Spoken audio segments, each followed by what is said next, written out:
皆さんこんにちは。好奇心 TV です。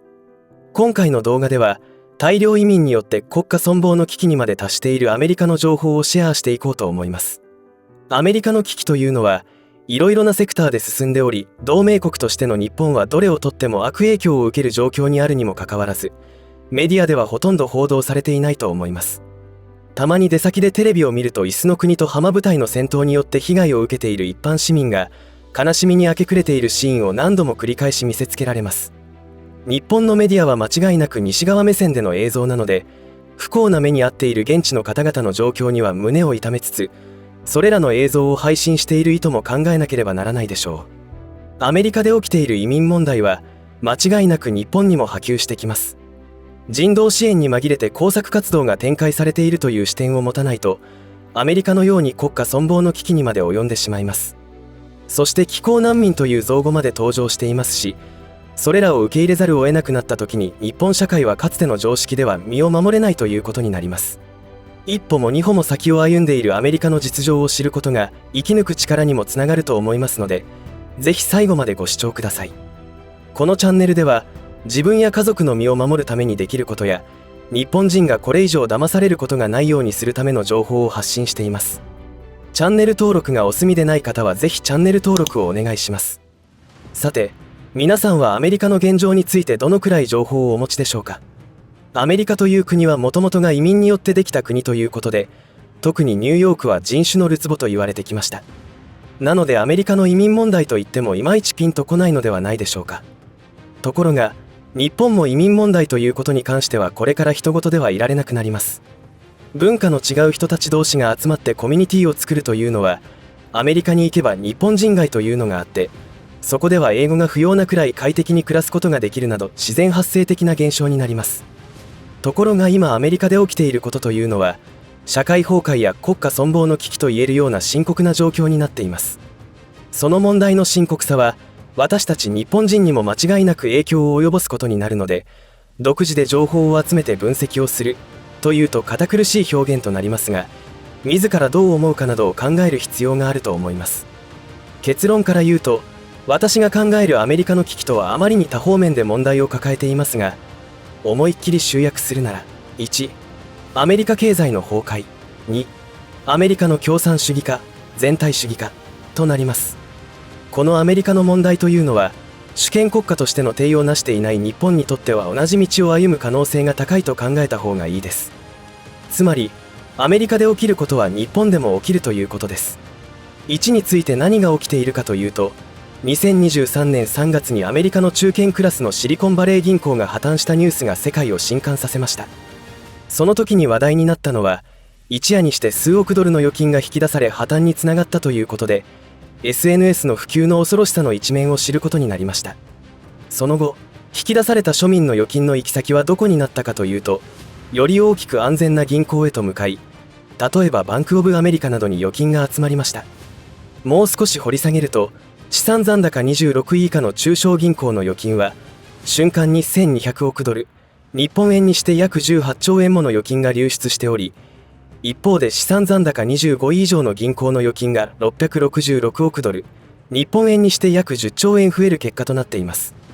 バンクオブアメリカでは数日で150億ドル、日本円で約2兆2000億円預金が増えたという現象が起きました。今回は触れませんが、日本国内の銀行でも中小銀行の先行き不安が増しているようです。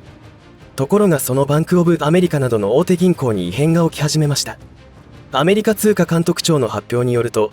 10月の第1週だけでなんと54カ所の支店が閉鎖されたというのです。閉鎖された支店というのは、バンクオブアメリカが21支店、ウェルズファーゴは15支店、US バンクが9支店、チェイスは3支店ということになります。昨今のネットバンキングの利用者増によって支店は閉鎖される傾向にあったので、特に問題はないように思えますが、実情は違うようです。というのは、何が起きているのかというと、アメリカ人の大多数の生活が今物価高に苦しんでおり、預金を切り崩す生活を余儀なくされているということがあるのです。つまりアメリカ国民の多数の預金がどんどん目減りしており、銀行側から見ると預金残高がどんどん減っているということが起きているそうです。これはアメリカ連邦準備理事会 FRB の報告からも理解できるのですが、アメリカ人の預金残高は2021年9月末のピーク時には約300兆円あったのですが、その後は減り続け、民間資産では今年の秋にも消化してしまうというのです。実際そうなったと思われます。このような背景があって銀行などの経営にも影響してきているわけです。この点については日本も同じ道を歩む可能性があるので、もう少し深掘りしてみると、アメリカでは今インフレと金利上昇で家計の債務は膨張しており、ローンの延滞も増え始めています。この動きも日本で起き始めていますよね。つまりアメリカ経済を支える消費に回せるお金が減る傾向にあるというのです。ジェトロの記事によりますと、アメリカ人の収入に占める家賃の割合というのは、一番多いところがニューヨークで 70% だといいます。これらは世界的に見られる傾向で、今後日本にも起きてくる傾向だけに恐ろしいと思います。次に2についてですが、今現在のアメリカというのは民主主義と全体主義、共産主義との戦いが繰り広げられていると言っても過言ではないと思います。戦いというのは何もミサイルや戦闘機で行うものばかりではなく、サイバー攻撃による応酬も繰り広げられていますし、情報戦もしかりです。そのありとあらゆるセクターで対象国を滅ぼす戦いというのが、隣の赤い国が国是としている超限戦という戦い方です。その中には工作活動というものもあり、今アメリカの治安を大きく損なっている原因の一つとして挙げられるのが移民問題です。移民問題のややこしいところは、人道支援が絡むというところにあるのではないでしょうか。そこに訓練を受けた工作員が紛れ込み、対象国を混乱させる活動をしていくのです。アメリカにおいては民主党と共和党との戦いに反映されていますが、実情はかなり複雑で、なんちゃって共和党員がいたり逆もしかりです。わかりやすく民主党がグローバリストであり、共産主義、全体主義を目指しています。共和党は保守的なので、古き良きアメリカを取り戻すという立場です。もちろんどちらも一枚岩ではないですが、わかりやすく話しています。その民主党が狙っているのはアメリカの分断と言っていいでしょう。ですから共和党の前大統領がメキシコの国境に壁を作って違法移民を入国させないということを公約していましたが、現大統領はそれをあっさり否定して、どんどん移民がなだれ込んでいるという状態になっています。その結果どうなったかというと、違法薬物の蔓延が加速し、治安が悪化しました。これらのことは過去の動画でも現地映像を紹介しながら解説していますのでご覧いただきたいのですが、問題はこれだけではありません。日本でも今後問題となる LG なんとか法案などの人権関係の法案の成立によっても、アメリカの治安に問題が生じています。というのは、これも過去動画で紹介しましたが、サンフランシスコなどでは万引き天国となっており、目の前で商品を盗んでも罪に問われない、というより下手に逮捕すると人種差別だと言われ敗訴するというのです。人権という口実を使って社会秩序を狂わせていくという戦法です。これはその法的根拠がアメリカ同様に日本でも成立してしまいましたから、日本でも 100% 起きてきます。そしてこれも日本人には人事ではありませんが、違法移民の保護にかかる費用がとんでもない金額で、当然これは税金で賄っているわけで、アメリカ国民への負担増しになっていくわけです。どのくらいの規模で不法移民が押し寄せてきているかというと、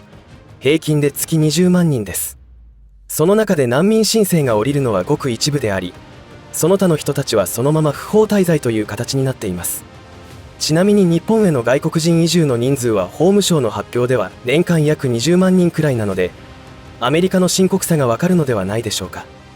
日本はアメリカよりもマシということではなくて、傾向としては似た感じになると考えた方がいいでしょう。アメリカでは今の大統領が人権重視というのが口実で社会を混乱に導いている張本人なわけですが、その政策によってメキシコ国境近くの共和党の州知事は押し寄せる違法難民の対応にてんてこまいになっており、治安も悪化している中で、この政策を推し進める民主党議員が州知事になっているニューヨークに向けて違法移民をバスに乗せて送り込んでいます。それらのことを行っている代表的な知事はテキサス州のグレッグ・アボット知事とフロリダ州のロン・デサンティス知事です。そのニューヨークでは送り込まれた違法移民の滞在先の手配や医療費などに約半年で2500億円もの税金を使うことになっています。このままではこの先2025年までに約1兆7000億円規模の税金が投入されると言いますから、すごい話です。この違法移民には当面の滞在費として100万円前後を与え、さらにホテルの費用は1泊5万円もする部屋にも住まわせているらしく、アメリカ国民よりもいい生活をしていると非難も出ていると言いますが、当然でしょこれらの動きは日本にもありますよね。日本人の学生が金銭区で大変な思いをしているというのに、外国人留学生は宝だなんて言って授業料優遇措置もしていますし、他にも羨ましい限りの待遇を受けています。規模の差はありますが、アメリカと同じことが起き始めているということが重要です。こういった移民政策を民主党が推しているというのも選挙対策であるとも言われています。つまり好待遇で優遇しておけば民主党への票田になるというわけです。目的はそれだけではなく、アメリカ社会の分断と崩壊を目論んでいる者たちからすると、違法移民によって治安は間違いなく悪化します。すでにそうなってきていますが、そうなった時に街の安全管理を強行することができるようにもなります。共産主義と全体主義の共通点は共生です。治安維持のために強権力を行使し、本来関係のない善良な国民を監視・管理します。そのための社会分断でもあります。勘のいい人ならピンときているかもしれませんが、同様のストーリーが描けるように日本の法整備も整い始めていますよね。今現在のアメリカは金融危機勃発前の状況になっているというのが一つの見方であり、もしそうなった場合はリーマンショック以上の混乱が起こる可能性があるといいます。日本は中東情勢だけでなく、アメリカ経済、中国経済の破綻からも致命的なダメージを受けることになりますので、全く予断を許さない状況が続くことになります。再三言ってきていることですが、中国とアメリカの情報にはしっかりアンテナを張って先手を打つことをしていかなければいけません。いかがだったでしょうか。アメリカの移民問題というのは社会の分断に直結するような治安悪化にまで発展しています。さらに最近では地球温暖化による異常気象で住んでいた土地を追われる気候難民という造語も出てきており、世界銀行の発表では2050年までにその数2億1600万人が移住を余儀なくされると試算しています。紛争や戦争による難民が8930万人に対して3倍近い難民が発生するとされており、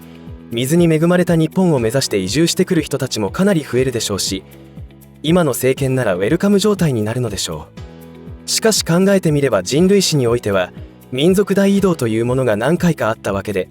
当時は生きるための環境が変わったことで移住を余儀なくされてきたとも言えるので、それが現代で起きても何ら不思議ではありませんが、そこに工作活動が紛れるから厄介なことになると思っています。人類が助け合うのは当然だと思いますが、今のアメリカ違法移民のように好待遇を受けることを目的に移住されてはたまらないですよね。日本に来れば生活保護ももらえて楽に暮らせるという情報が一部出回っているそうですが、とんでもないことです。普通で考えると自分たちの国の問題は自分たちで解決するのが国家というものです。そこに口を出すべきではないというのが当然だと思うのですが、なかなか難しい話です。いずれにしましても、今後の日本がどうなっていくかというおおよその未来像はアメリカにあると思います。ただこんなことは誰も未体験ゾーンの話なので起きてみないと分かりませんが、日本という国の良い習慣が移住者にも継承されて、共に国を豊かにしてくれるということをイメージしていくしかありません。それでも最悪は何かということを考えて準備をすることは絶対必要だと思います。アメリカの経済危機については今回触れませんでしたが、ソフトランディングはないという見方が濃厚です。つまり日本人の中でも資産が吹き飛ぶ方がかなり出てくるということになります。下手に騒ぐとパニックになる人が現れるので、冷静に状況を判断している人は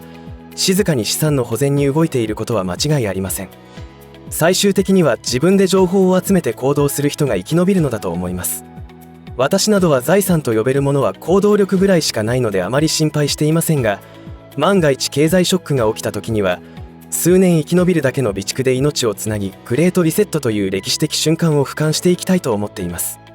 ぜひ皆さんも自ら情報を集めて、いろいろな意見を聞いて自分なりの結論を導き出してほしいと思います。この動画が微力ながらお役立ていただけたらと思います。最後までお付き合いありがとうございました。以上で今回の話は終わりとしますが、皆さんの応援が次の動画作成の力になりますので、いいねボタン、チャンネル登録、通知設定をオンにしていただけると嬉しいです。また、コメント欄へのご意見、ご感想の書き込みもいただけたら励みになります。最後までご視聴ありがとうございました。好奇心 TV でした。